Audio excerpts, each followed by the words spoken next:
Hello guys, ito po yung aking maliit na farm. So susubukan po nating taniman po ng ampalaya. Yan po yung aking mga hinukay po. So lalagyan po natin yan ng black soil po. So papakita ko po kung paano po siya tumubo guys.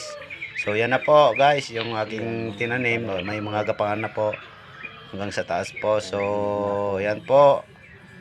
Napakadali lang pong gawin po guys sa mga gusto pong magtanim at kailangan lang po ng panggulay-gulay dyan.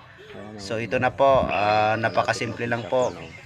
Bago po siya lumaki at medyo gumagapang na po, kailangan po natin siyang abunuhan po ng sulfate or urea po. Yung paghaluin po natin siya para medyo maganda po yung kanyang paglaki.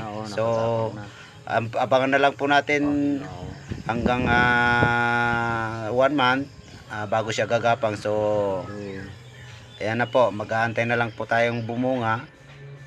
So kailangan po nating balutin po. So hanggang dyan na lang po ang aking vlog. So salamat po.